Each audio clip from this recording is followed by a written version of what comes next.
Good afternoon, and welcome to AUSA Now, the Association of United States Army's annual conference.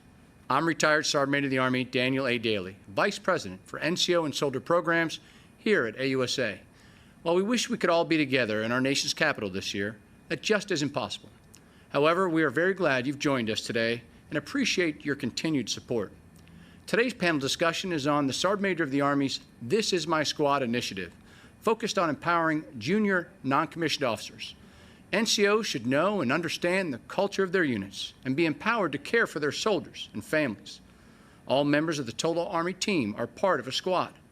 NCOs at all levels have the responsibility to look at what their strongest and most cohesive teams do and replicate those traits across their sphere of influence.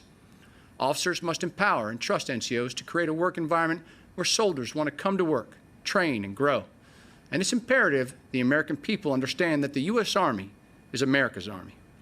This Is My Squad is an Army initiative to equip NCOs with the education and technological tools needed to be the outstanding leader their soldiers, their families, and the American people deserve. Here to talk to us today about this initiative is the 16th Sergeant Major of the Army, SMA Michael A. Grinston. Joining SMA Grinston is 4 company-level leadership teams from across our Army. From United States Army Forces Command, Captain Daniel Dickey, the commander of Brigade HHB Rear, 75th Field Artillery Brigade. Accompanying him is Master Sergeant Jonathan Wilcox, the NCOIC of Brigade HHB Rear, 75th Field Artillery Brigade. From the Army's newest command, Army Futures Command, Captain Kenneth Danos, Detachment Commander, United States Army Aeromedical Research Laboratory. Accompanying him is Sergeant First Class Wayne Iron, Detachment NCOIC of the United States Army Aeromedical Research Laboratory. Representing the United States Army Reserve Command is First Sergeant Hector Fuente, the First Sergeant of Charlie Company, 2nd Battalion, 330th Engineer Regiment. And finally, a command team from the Military District of Washington, Captain Douglas Rohde, Commander of Bravo Company, 1st Battalion, 3rd United States Infantry Regiment, accompanied by First Sergeant Nathan Brookshire, the First Sergeant of Bravo Company, 1st Battalion, 3rd United States Infantry Regiment. SMA Grinston, we want to thank you and the leadership teams for joining us today for this important discussion. I'd like to turn the floor over to the Sergeant Major of the Army, SMA Grinston, for his opening comments and to lead us through this important discussion. Okay, thanks, Dan. Thanks for hosting us, and thanks to AUSA for having us here today, and thank you for all the command teams that are out there today. We really do wish we could do this in person, but it just can't be done that way. And most of the time I say, well, not everybody gets to be the Sergeant Major of the Army during a global pandemic. So, you know, I got the chance of a lifetime when I'm chosen as the Sergeant Major of the Army to lead through this organization through this time. But we're trying to figure out ways we can do these things. We got to stay connected, and this is one way we can stay connected with our squad.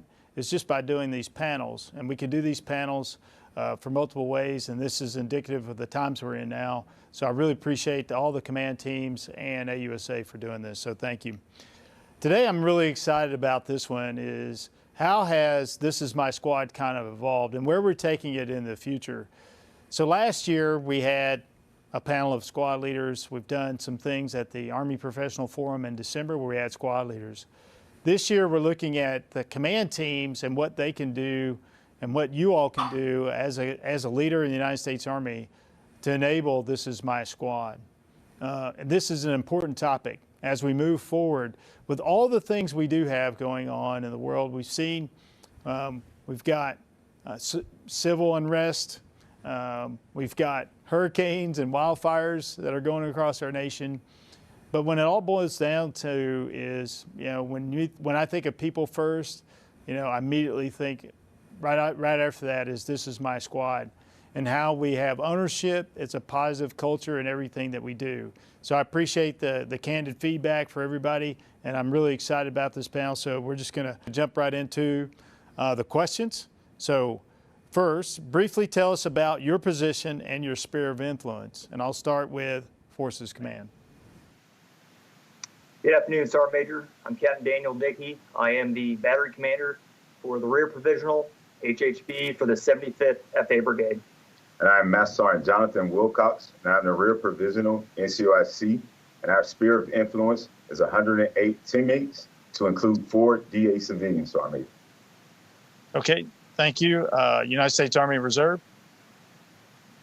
Sergeant Major, this is First Sergeant 1D, Charlie Company, 2nd Battalion, 330th Engineer Regiment. My sphere of influence is 12 drill sergeants, 3 drill sergeant candidates, 1 supply sergeant, and 1 training NCO Sergeant Major. Okay, thank you.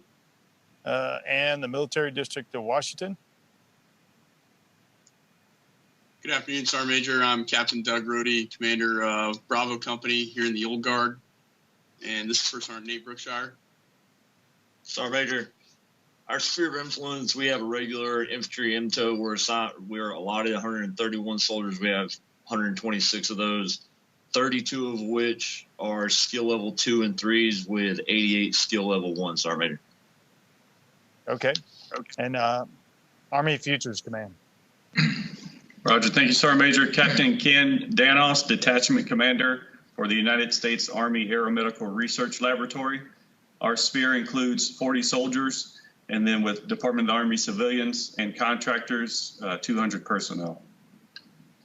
Good afternoon, Sergeant Major, Sergeant First Class Wayne Iron, Detachment Sergeant, United States Army Aeromedical Research Laboratory. Just to echo what Captain Danos said as far as the number of personnel, that is also my sphere of influence. Okay, thank you all for being here and being part of this panel and the discussion. As a company command level leader, what is your role in This Is My Squad? And we'll start with Forces Command. Sergeant Major, what we believe our role in This Is My Squad is influencing and empowering those sergeants and staff sergeants, challenging them to get out and learn more about their soldiers and have that shared and daily interaction with those soldiers, Sergeant Major. Additionally, Sergeant Major, we also create a positive influence and a positive example for those sergeants and staff sergeants. We look to do this by building a commitment within the team so that they know that not only will we take care of them, but it teaches them to take care of their soldiers. Okay. United States Army Reserve. Sergeant Major, for myself and my company commander, we're a unique unit. Basically, all of our drill sergeants right now are junior NCOs. They're staff sergeants and sergeants. For us, it's very important to empower those drill sergeants to have the tools and capabilities to be able to mobilize or be individual augmentees when they're called upon. We got to be able to provide them not only the knowledge to go ahead and do that when they move downrange, but also when they're here on the reserve world. They rely on each other, especially because they're all peers, to be able to be members of that squad and take ownership, have the leadership to be able to provide and look out for each other. Okay. Military District of Washington. Sergeant Major, as a command team, our role in TIMS is empowering our squad leaders through the mission command philosophy. Instead of telling our squad leaders how to do a task, we simply provide the basic guidance and let them work together to create the systems and TTPs on how to execute the task. For example, in our current COVID atmosphere, we don't dictate how the squads do PT or do training for MA. We ensure they understand the risk mitigation measures, and then we let them come up with the creative, effective ways to conduct the training, and then we assess it. By doing that, it gives the squad leaders ownership of their training and lets them really build cohesiveness as a squad. We also make sure they have the knowledge to effectively coach, teach, and mentor their soldiers through LPDs, and then we ensure that we follow up with the squad leaders and see how they've implemented what they've learned and if they're actually getting improvement from it. And Sergeant Major, as a company commander, I kind of see for my role in This Is My Squad is it's a support role. And there's three things that I like to think of when I think about how to support my squad leaders. And that's one is just trusting that they know their jobs and they know them well and they know right from wrong. and I trust them to do the job right, and they trust me to make the right decisions as their commander. 2, listening, always keeping an open ear to their concerns and things that they bring to the table or better ideas that they might have for the company, and just really keeping an open mind and listening to them and their ideas.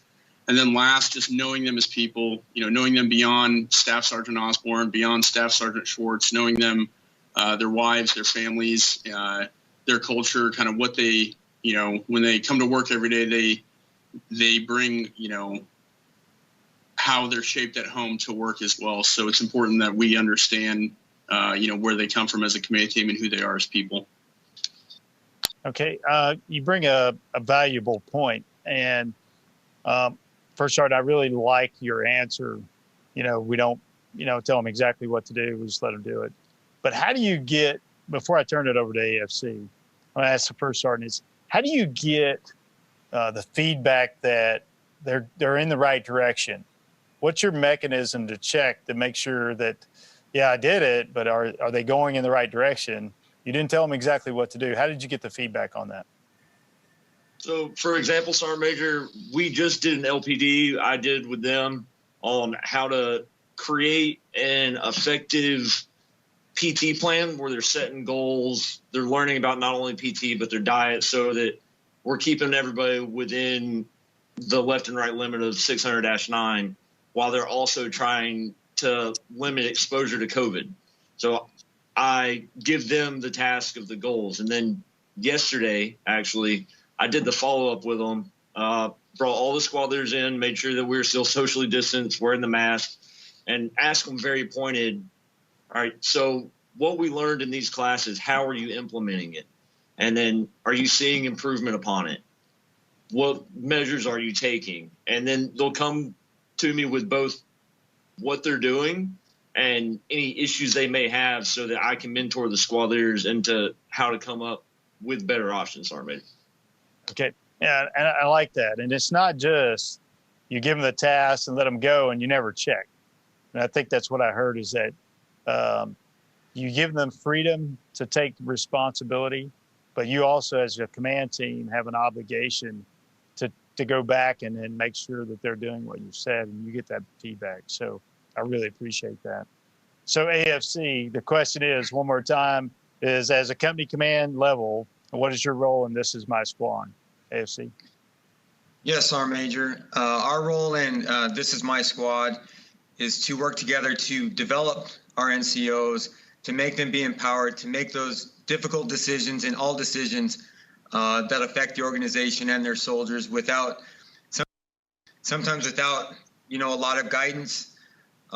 We also want them to be empowered with the scientists here, with the medical research we do, to be empowered to speak up when they see something that may not be right, or they see something that is right, to be empowered to speak up and to let them know that they're making an impact here with our research with future vertical lift. Roger, and just to follow up, Sergeant Major, from my perspective, basically giving them an opportunity to lead. We talked about empowering them a lot, but the opportunity to lead, giving them those training events that, we assign an NCOIC, they come up with a training plan, the 8 steps, and brief us on it, and then follow up with an AAR afterwards. And also what we've seen here is just the development of even more finite, smaller focus life skills. These sergeants are in charge of young people, sometimes older people, and they basically need to be a life coach to lead these soldiers. So not just the technical competencies, but the character development competencies that I think the Army is really going forward on with, resilience centers and those kinds of things. Yeah, I appreciate that. I do got to follow up as we go through this. I've talked about it a lot. I've said, This Is My Squad is not necessarily about soldiers, and AFC, you have some civilians. Did you articulate to them this applies to them also? No, I don't think we've specifically articulated that to them. Mm-hmm. When we think about that, we do automatically think of soldiers. But I do appreciate that prompt. We'll encourage, we'll put that into our forward discussions of this. Yeah, and just for everybody, what I do want to say is, and several of you have already mentioned you have civilians. So when I think of squad, I don't necessarily think of a infantry squad. So the HHB there would go, I hope not, because, we don't have any infantry squads. We got sections. We got crews, or, you may have scouts, you got drill sergeants. So when you think of my squad, it's more like a term of endearment.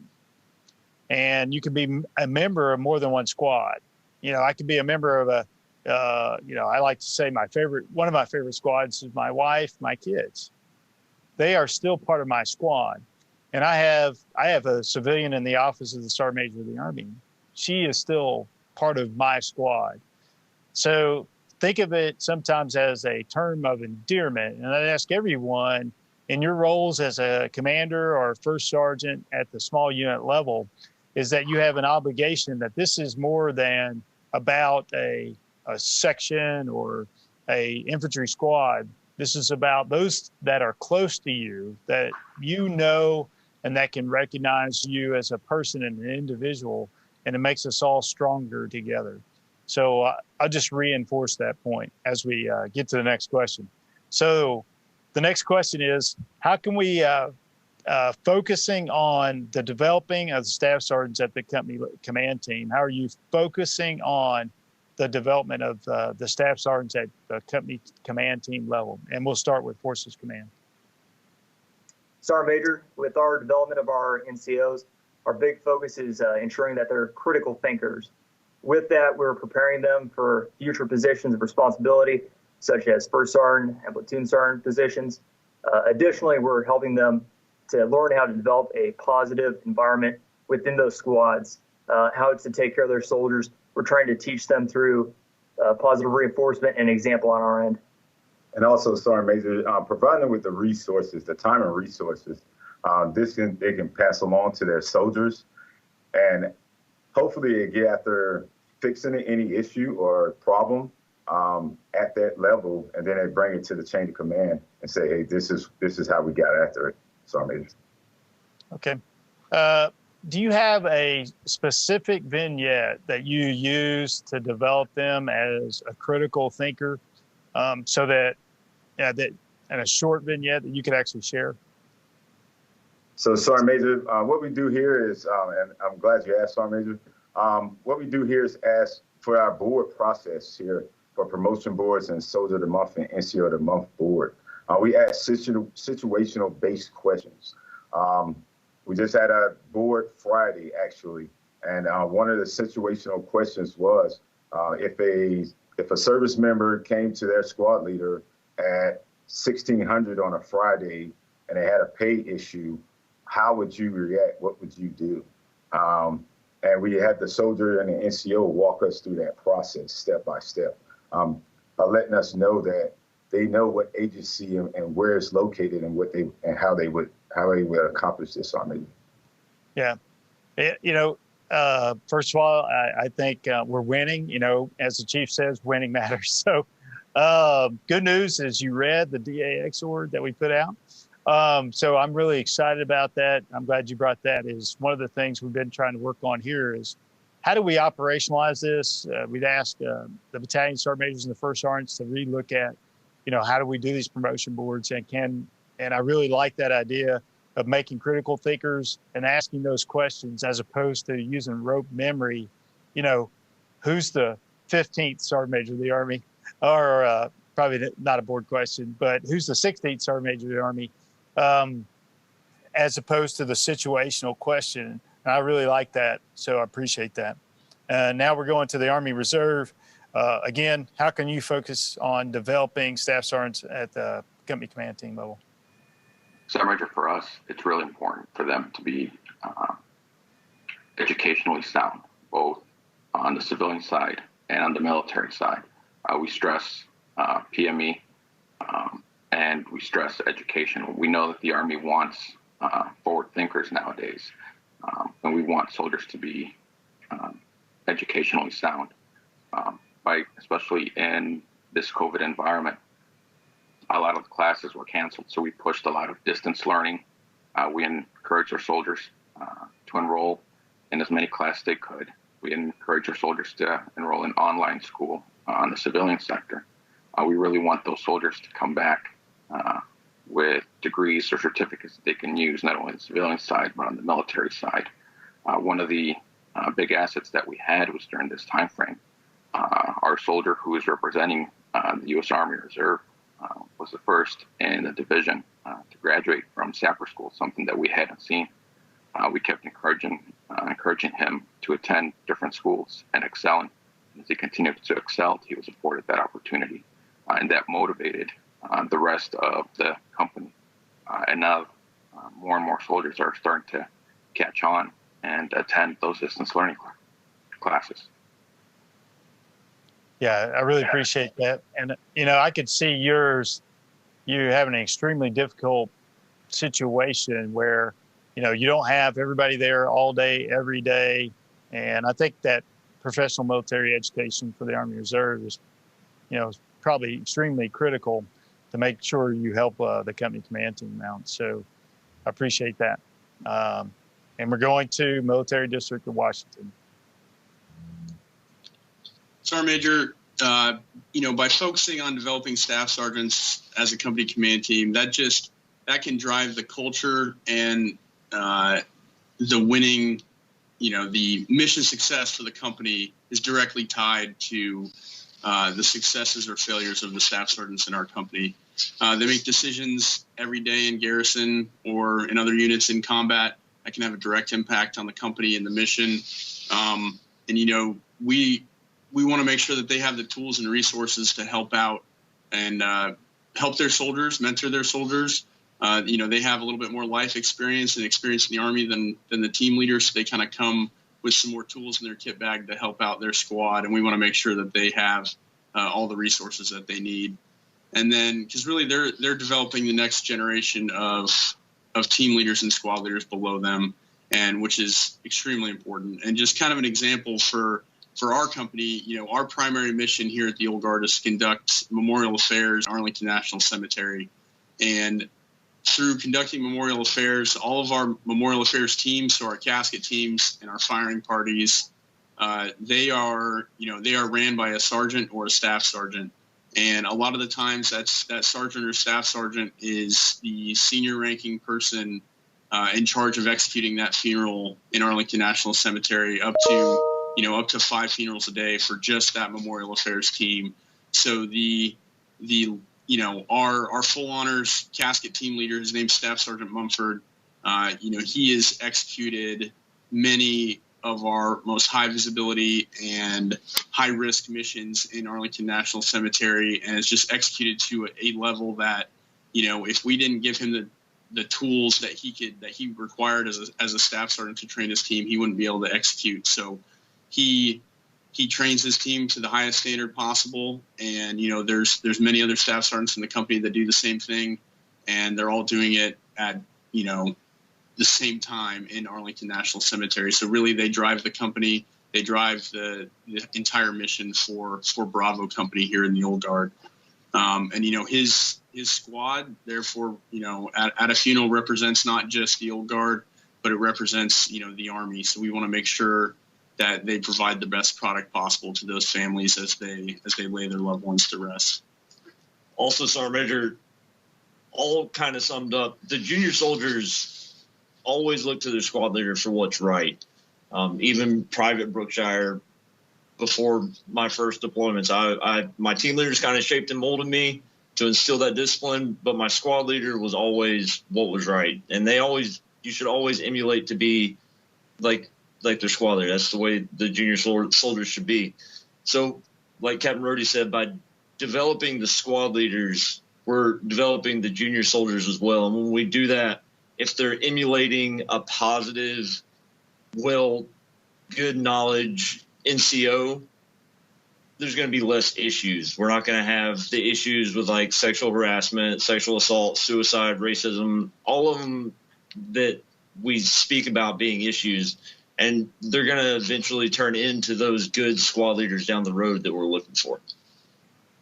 Okay, you bring up a valuable point, and my question would be, really, by developing the staff sergeants, I'm going to ask the question is, does that save you time? Absolutely, Sergeant Major. If we're trying to teach an already effective, functional NCO to be a staff sergeant, we're saving a lot of time trying to get rid of bad habits they may already have from having toxic leaders potentially. Okay.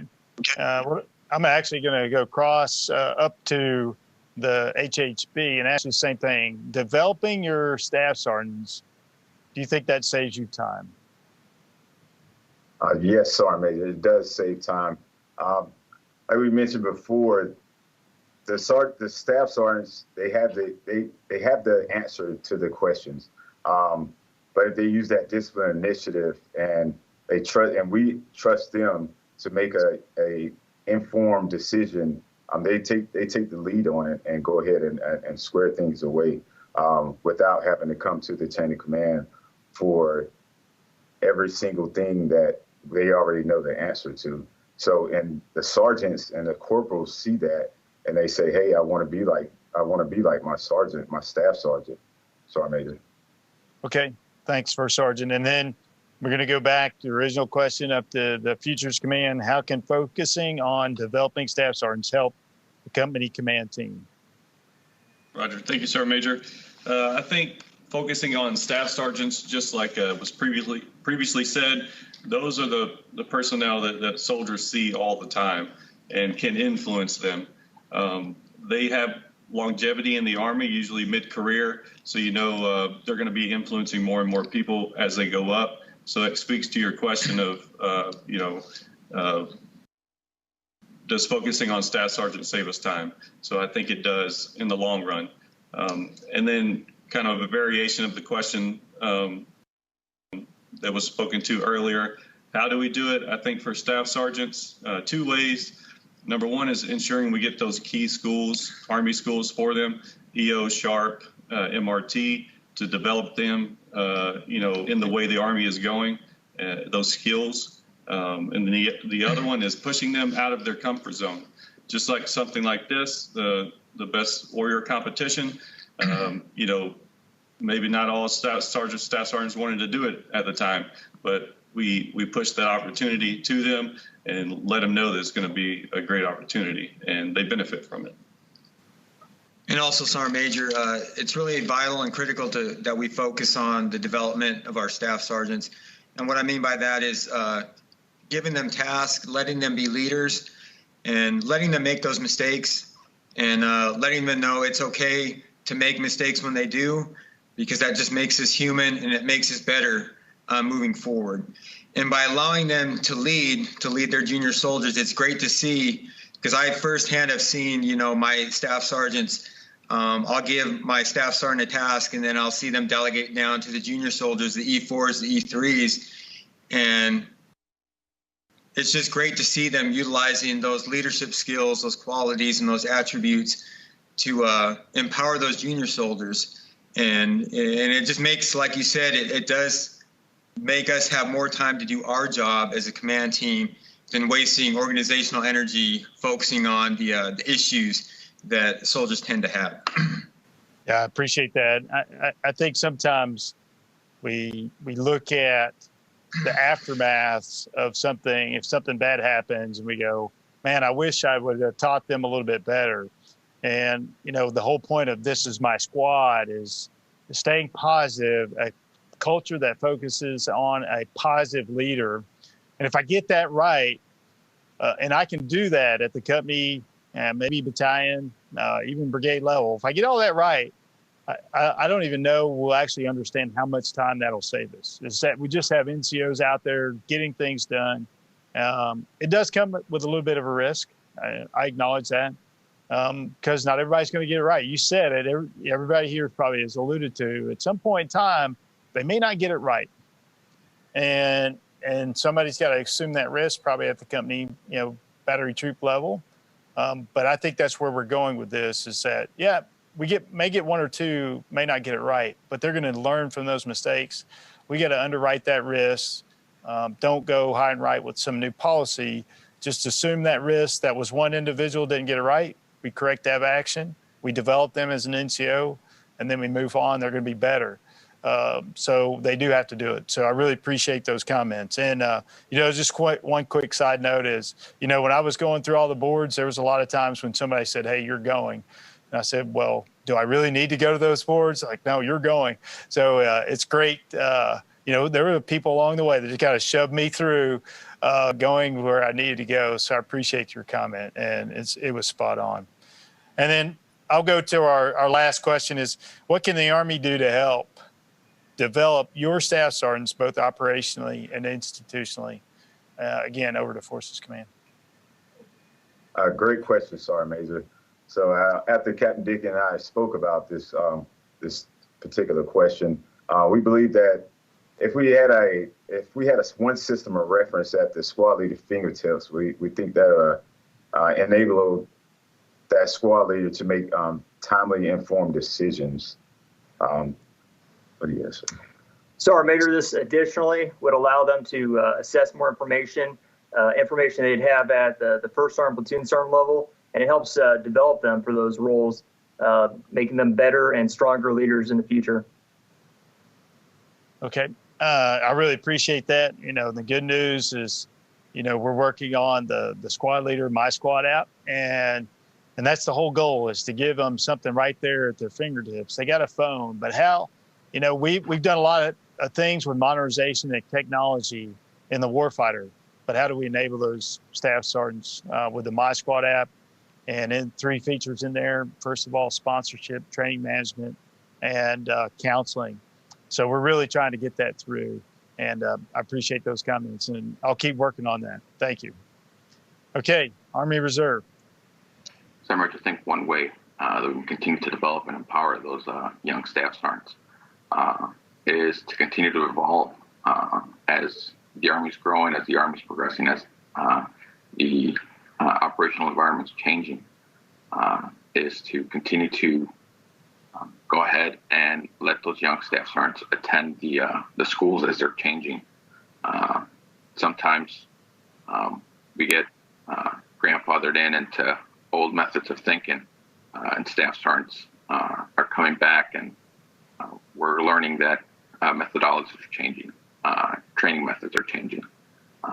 So getting access to all those new methods of thinking, all the new schools that are coming out, is one way that we can truly empower those young leaders operationally, so that especially in my sphere of influence, when they're done being drill sergeants, they got to return back to the operational field.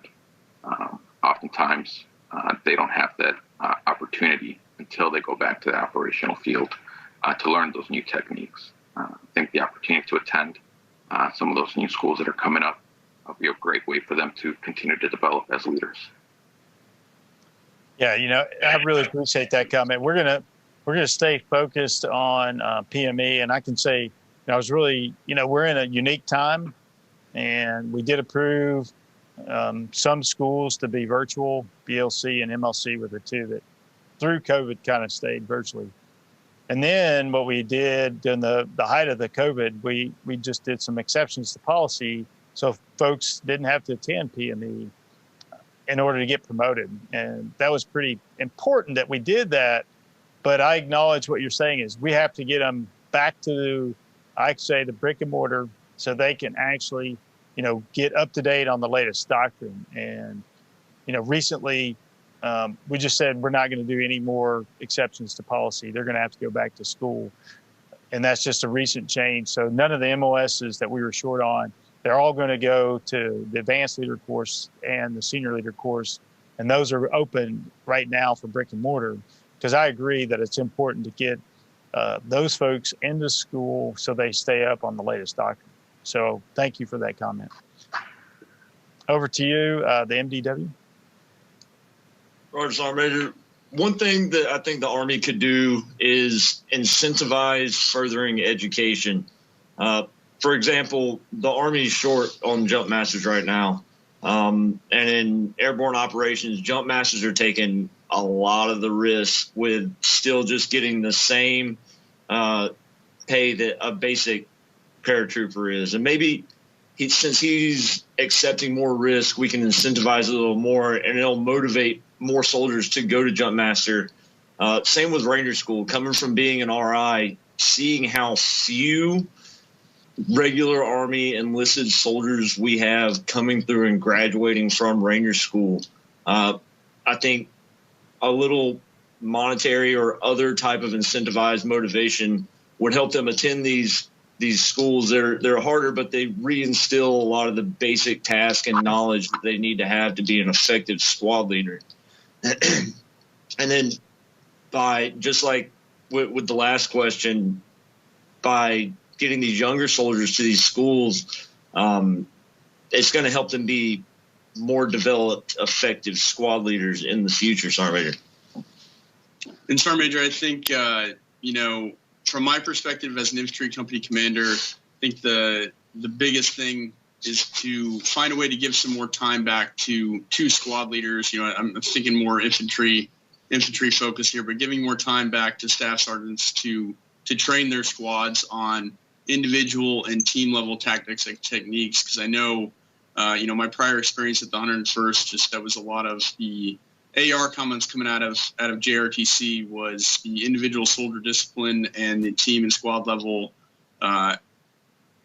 tasks and execution was not up to standard. So I think, finding a way to buy some time back for those staff sergeants to spend time with their squads and train with their squads would be extremely valuable. And I know I was deployed last year in Iraq with the 101st, and we had a small 25-meter range on our base, and we empowered our squad leaders to take their squads down there on a regular basis and conduct the training that we set out for them. And it was extremely, extremely valuable, not only for the morale of the squad, but that squad leader's development and his team leader's development, his soldiers' development. We saw leaps and bounds of progress while we were there, and it really was very valuable to the soldiers, Sergeant Major. Okay. So on the first, I really incentivizing schools, and having been a former jump master at some point. Now I'm just an old guy that's got the master-related wings on there, but I still pride myself being a paratrooper. I understand the additional duties of being jump master, but what I found out, having looked at the pay scale, it's pretty much the same pay scale that we've had since like 1940. So Chief of Staff of the Army a lot of times says, hey, after you have something for 40 years, it's time to get a new one. But this is mandated by law. It's done by Congress. So we got a lot of work to do. That is one of my goals, is to look at how do we incentivize. If you've got a young soldier that's gone to Ranger School who's a PFC, why would they get the same pay as another PFC? Because how do we incentivize that? So we're working with that. But again, this has got to go through legislation. I've already briefed the proposal to the senior enlisted advisor, the chairman of the SEAC, and all the senior enlisted leaders. So we're working on, what would this look like over time? But again, this is a legislative proposal that we'll have to, our elected officials will have to actually approve. So we're working on that to get it incentivized, and how do we change that pay scale? But I think it's going to take a lot of time. So, but I got it. Normally I say if it was easy, you would do it. And I take all the hard stuff. So that's a hard one, and I'm working on it. And we're really looking at time. The Chief of Staff and the Secretary, we've all talked a lot about how do we give more time to units. And we've got a lot of great proposals. You've heard some of those throughout the week with AUSA and what we're doing. But this is really, it's got all our attention. In order to us to know our soldiers, in order to be able to know everybody in your squad, I got to give you time to know the people. And Forces Command already came out and said, we're going to give you 1 day a week. They call it foundational days. I've already sent the note out to USER and USERPAC. So we're trying to look at this foundational day as a day to get to know your soldiers, and everybody does that once a month, where you just take time. Looks like old payday activities, but you're not doing a lot of pay activities, but it's you're doing your counseling. It's calling the family, just checking on them, just see how they're doing, not because something bad happened. So we're really working on the time issue. And again, that's another thing. We got some work to do. But I really appreciate your comments, and we'll take forward, and we're going to work hard on that. And last but not least, Army Futures Command. Yeah, I guess, Sergeant Major, after talking to the commander, I really feel like the Army could really help us focus on mentorship and coaching. I know those are terms, we like to throw around as leaders because that's what we do. But I'm referring to like a lot of the officer programs. There's a lot of the coaching programs, that they bring in military coaches to kind of teach not just life skills, but just life in general. We had an LPD a few weeks ago where we brought in a military coach to our squad leaders and a lot of our junior soldiers, and we had a lot of positive impact. When I'm talking about mentorship programs, I remember 8-10 years ago when I first became an NCO, it was really big. Every unit I went to, they had a mentorship program. And it wasn't just a mentor within your organization, but it was having somebody outside your organization that you could reach out to and seek other guidance, just to gather some other stuff that you could put in your rucksack for later on, Sergeant Major. Okay. And just go ahead. Just to add, Sergeant Major, the Army coaching program, I know it's, they did speak about eventually getting, toward the enlisted side. They were starting with the B cap and now the C cap and maybe into CGSE, SC. But I think a quicker integration into enlisted soldiers, especially the ones who deal directly with soldiers every day, who could use that feedback, constantly. Yeah, I appreciate that. And I like what the officers did with the coaching program, with the Battalion Commander's Assessment Program. I think I'm going to look at it a little differently. We are looking at it. I clearly see that. But my goal is to make you all the coaches. And I make you the mentors. So when I think of this as my squad, the leader's in the middle. And sometimes people remember a term of endearment. You can put the squad leader, staff sergeant in there, but I may even be able to put you in there and saying, did I focus in on the leadership to give a better first sergeant so that you all are the life coaches and you have the skills to do that. And that's how I'm looking at how do I focus on, build better coaches, and how do I build you into a good mentor? As a staff sergeant or a first class, why don't we have a whole bunch of mentors throughout your battalion? Why don't I have all the coaches right there in the unit? And I know they're professionals and they're really good, but that's what I'm looking at, build a better leader in the middle. I'm going to have about 50,000 coaches and mentors because all our first sergeants and those platoon sergeants are trained in that skill. So I'm not saying, I'm not doing exactly what the BCAP has because they have separate people for these coaches, but I'm looking to how we inculcate this into leadership to build a better leader. And we are going to do the first assessment program is going to be at the first sergeant level, and we're going to run that pilot in December. And so how do we build an assessment to give first sergeants, and maybe do they have those skills and the attributes that we're looking for as a coach or a mentor and at the first sergeant level? And so we're going to run that talent assessment program with first sergeants in December. So we'll work through that, but I appreciate those comments. This is it's really been a great session, and I really appreciate everybody's candor and your feedback because this is really important, and we all have a role into how do we build better junior leaders, and how do we all know our squads.